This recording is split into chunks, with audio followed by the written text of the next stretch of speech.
I noticed something shift the moment my boyfriend's mother stopped mid-sentence. She had been talking warmly, fluently, the way people do when they're comfortable, and then her eyes landed on the name tag clipped to my jacket pocket, the one I had forgotten to take off. And just like that, the temperature in the room changed. Not loudly, not dramatically, just quietly, the way a door closes in a house where everyone is trying to be polite. But that moment came much later. Before that, I was just a woman standing at a stranger's front door holding a bottle of wine, trying to remember to smile the right way. My boyfriend had been telling me about his family for months. His mother collected ceramic birds. His father coached Little League for 20 years, even after his own kids grew up. His younger sister had just gotten into nursing school. They were the kind of people who left the porch light on, who remembered your coffee order, who meant it when they said come over anytime. He described them with that easy pride people have for things they've never had to question, and I loved that about him. I loved that his childhood was something he carried without weight. He had no idea what mine looked like. We met at a continuing education seminar 2 years earlier. I was sitting in the back row eating a granola bar because I had missed lunch, and he was the one who slid into the seat beside me and whispered that the speaker had been using the same slide for 6 minutes. I laughed. We talked after. He asked if I wanted coffee. I said yes because I always said yes to coffee, not because I thought it would turn into anything. But it did.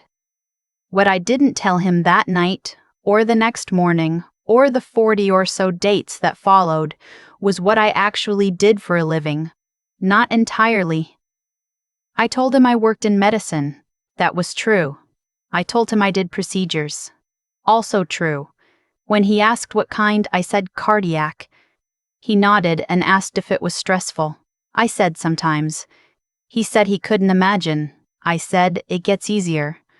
What I did not say was that I was a cardiothoracic surgeon, that I had completed my fellowship at 31, which put me in a very small group of people who had done that I had a published paper on minimally invasive valve repair that people in my field still referenced, that on any given Tuesday morning I had someone's open chest in my hands and 14 people in the room waiting for my next instruction. I didn't say any of that because I had learned slowly and then all at once that those words changed things. They changed how people sat near me. They changed how they asked questions. Careful now. Measured, like they were afraid of saying something wrong. They changed the way men looked at me, not with interest anymore, but with a kind of recalculation, like they were figuring out what category to put me in. I had watched it happen enough times to know the pattern. And I was so tired of the pattern. With my boyfriend it was different. He thought I was a doctor in the general sense that most people use the word, someone who wore scrubs and worked long hours and complained about hospital administration. He brought me soup when I was on call. He learned which brand of coffee I liked and kept it in his kitchen. He asked about my day without asking about my cases, which told me he understood something about privacy without me having to explain it. He made me feel like a person who happened to have a job, instead of a job that had a person inside it somewhere. By the time he asked me to meet his family, I had been meaning to tell him the full truth for several months. Each time I got close, something stopped me. Not fear exactly, more like reluctance. Like I was protecting something small and warm that I wasn't ready to expose to open air. I planned to tell him before the dinner. I really did. He drove. The house was about 40 minutes outside the city, in one of those towns that still had a hardware store on Main Street and a sign at the entrance that said EST. 1887, the yard was exactly how he had described it, neat, simple, a bird feeder hanging from a hook near the front window. His mother had planted marigolds along the path to the door. I noticed that. I noticed it because my mother used to plant marigolds too, and for a second, the detail made me feel something close to hope. His mother opened the door before we reached it. She was shorter than I expected, with silver hair cut close and reading glasses pushed up on her forehead. She pulled my boyfriend into a hug that lasted 3 full seconds. Then, she turned to me with both hands extended and said, "Oh, you must be her. I've been so curious." There was nothing wrong with how she said it. She meant it warmly. I took her hands and said it was so good to finally meet her, and she ushered us inside, and the house smelled like something with rosemary, and I thought, this is going to be fine. His father was in the kitchen. He came around the corner wiping his hands on a dish towel, a big man, comfortable in his body, with the kind of handshake that comes from decades of meaning it. He said, "So this is the doctor." He smiled. "We need more of those." I smiled back. "I'm working on it," I said, which was both true and not the whole truth, and I filed that away for later. His sister was there too, home for the weekend from nursing school. She was 23 and bright and looked at me with open curiosity. She sat down next to me on the couch and immediately asked if I liked the hospital I worked at, whether the attendings were good teachers, whether I thought nursing and medicine felt more collaborative now than they used to be. She used the right words in the right places. I liked her immediately. Dinner was set for 6. We had an hour in the living room first, and it started the way those evenings always start. Gentle questions, careful answers, everyone performing slightly better versions of themselves. His mother asked how we met. His father asked where I went to school. When I named the university, he nodded appreciatively. "Good school," he said. "That's a good school." Then his mother asked what kind of doctor I was. I said, "Cardiac." She tilted her head. "Like a cardiologist?" I paused for half a second. "Something like that," I said. She nodded. "So you read the heart monitors? Adjust the medications?" I said, essentially yes. His father leaned back. "My buddy had a cardiologist. Good man. Kept him out of trouble for 15 years. Good work to do," he said. "Steady." I smiled. That's a good word for it. That was where the assumption settled in. Not unkindly. Not dismissively. They simply placed me somewhere familiar on the map they carried in their heads. Steady work. Helpful, respectable, and moved on. His mother started talking about her own checkups. His father mentioned that he'd been watching his cholesterol. His sister asked me if I thought oat milk actually made a difference or if that was marketing. I answered all of it. I was pleasant. I was warm. I was, as I often am in rooms where no one knows what I actually do, somewhat invisible. Dinner was good.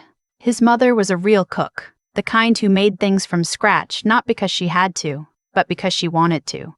The conversation moved the way it does in families who like each other, overlapping and circling back, full of shorthand and old jokes. I laughed at the right moments.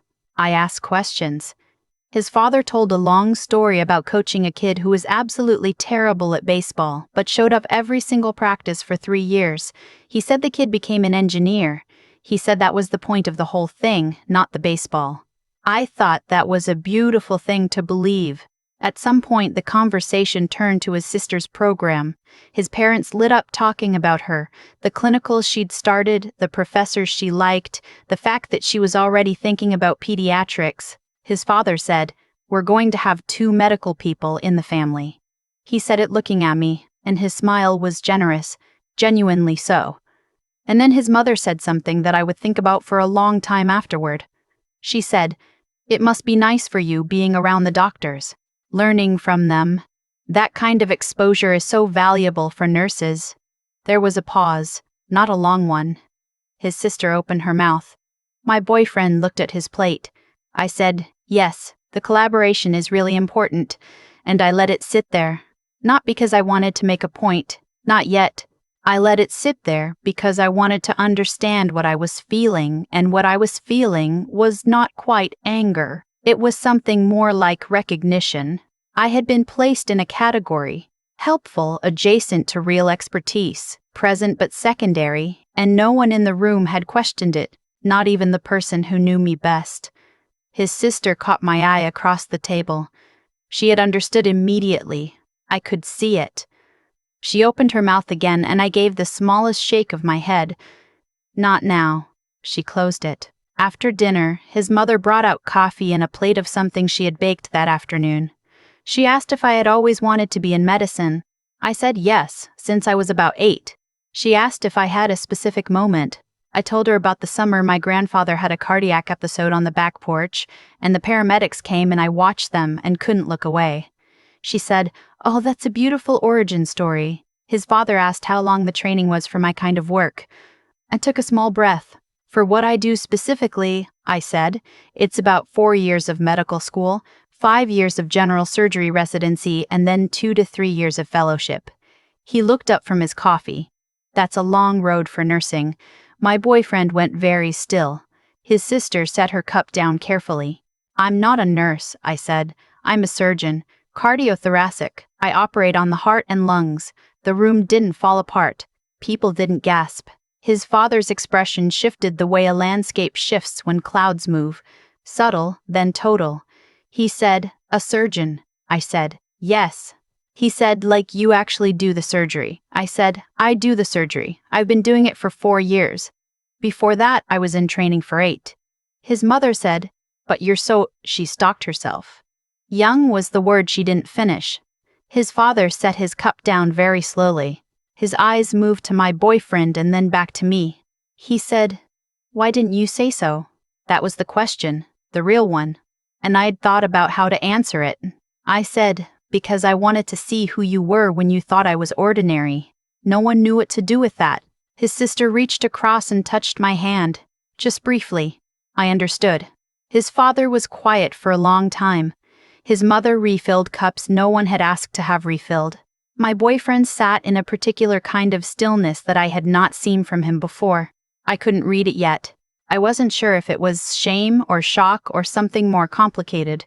Finally, his father said, "I owe you an apology." I said you were polite. He said polite isn't the same as respectful. You said that. I said, I did.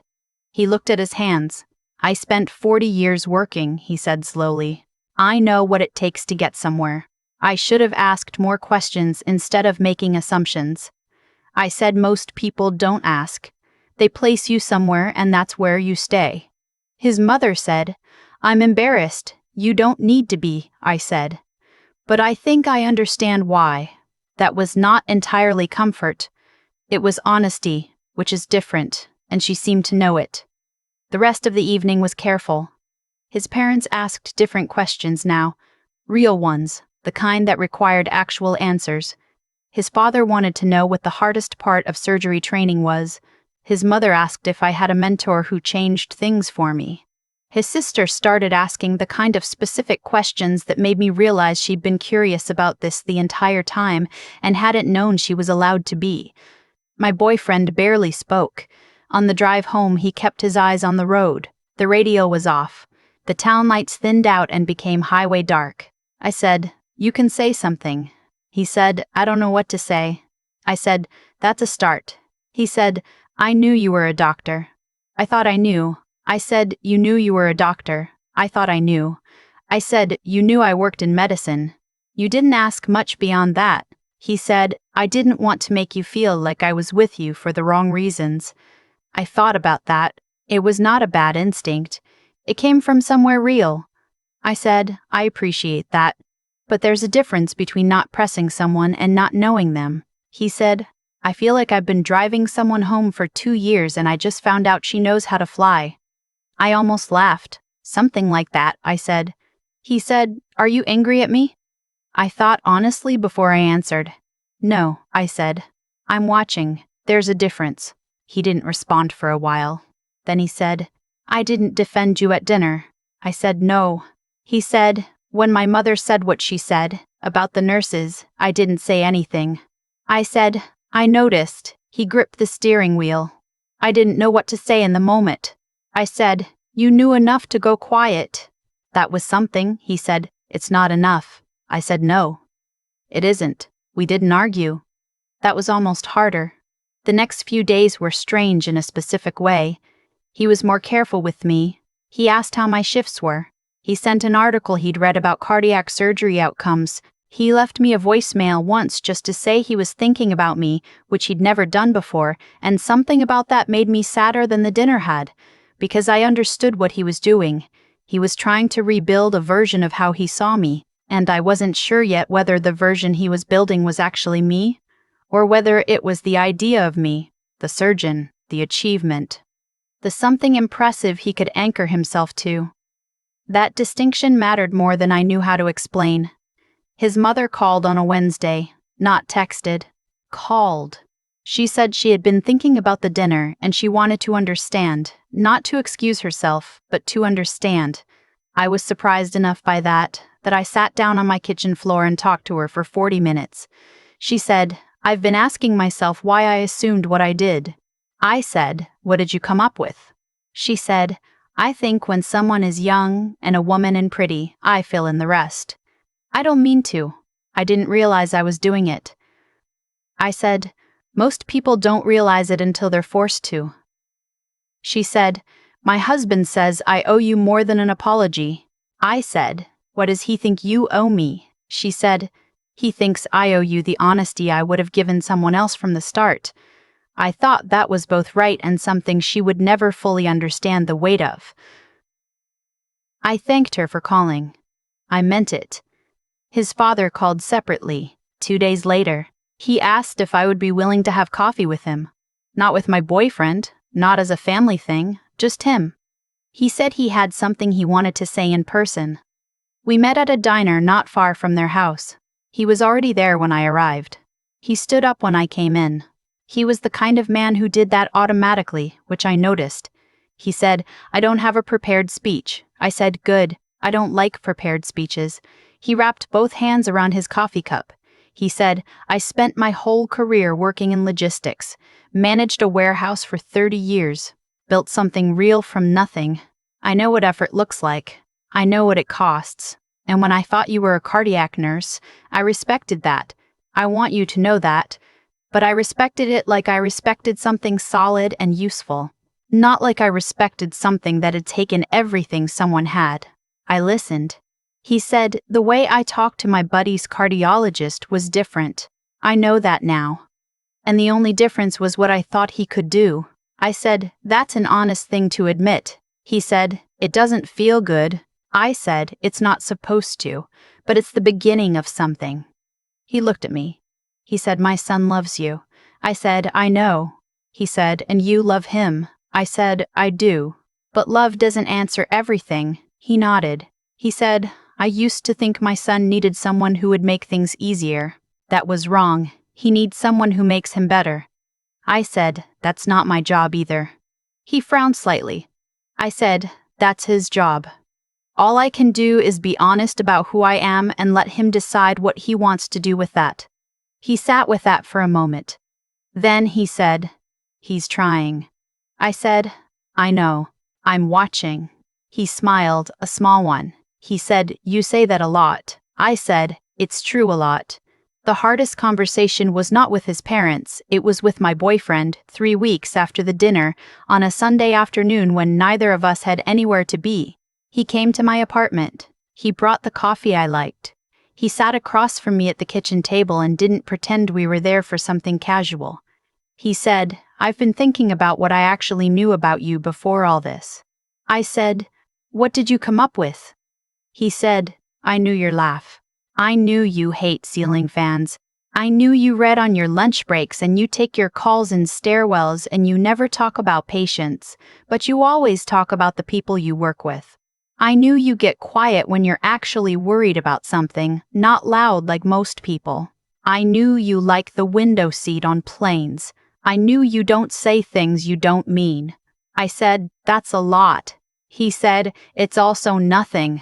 I said, "Those are the most real things about me." He said, "But I didn't know what you carried. I didn't ask." "Not really." I said, "Why not?"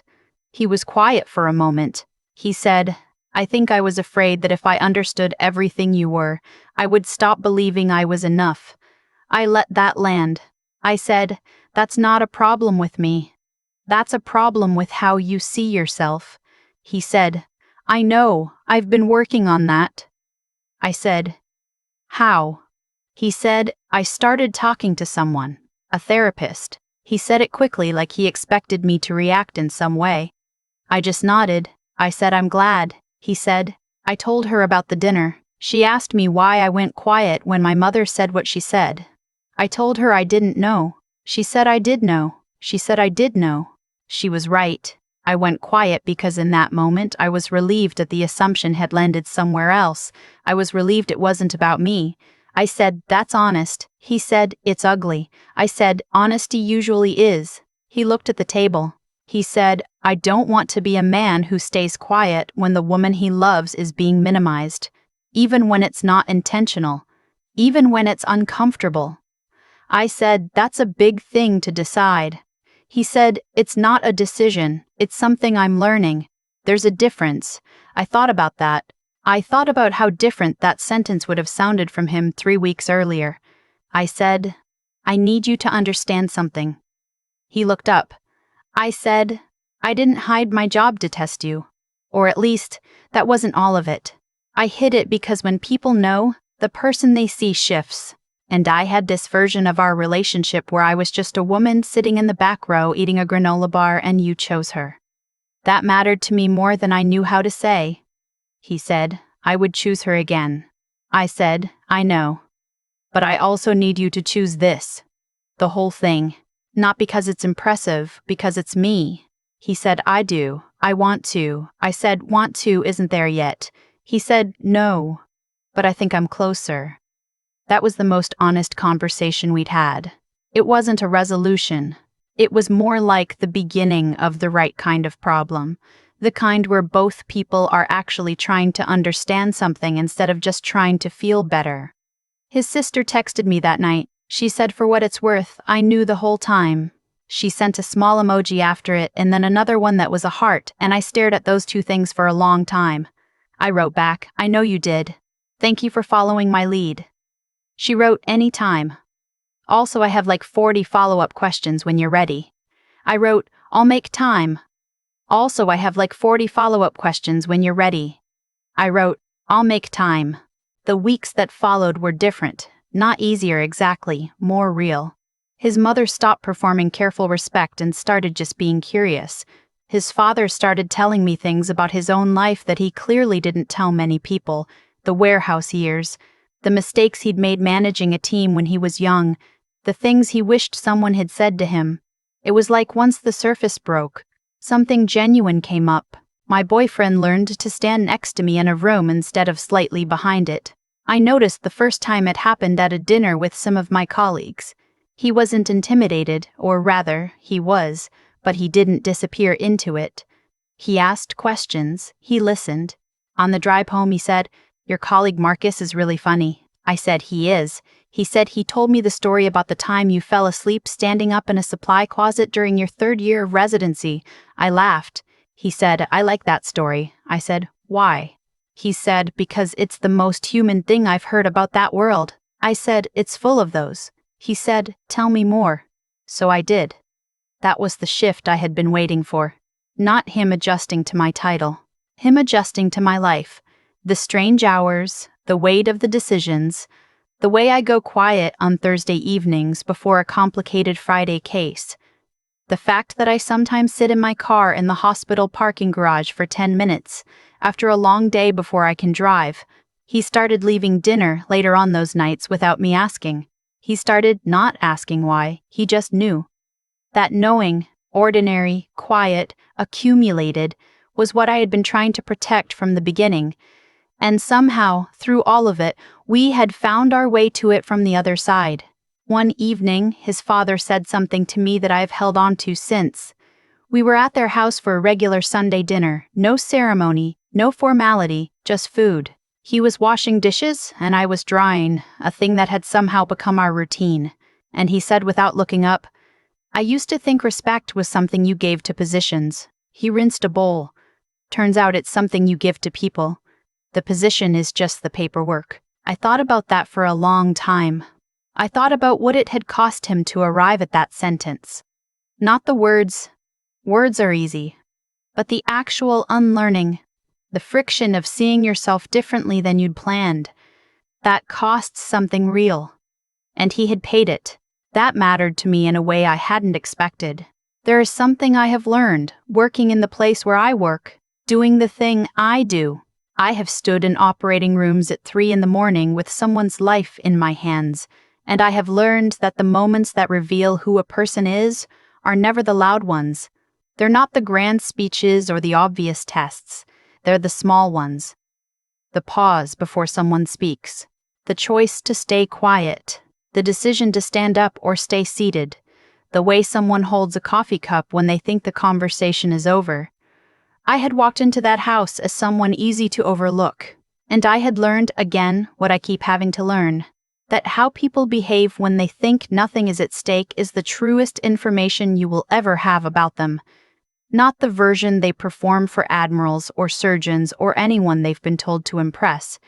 The unguarded version, the one that reaches for the serving spoon without thinking, the one that says essentially when it means no, the one that stays quiet at the table because quiet is comfortable.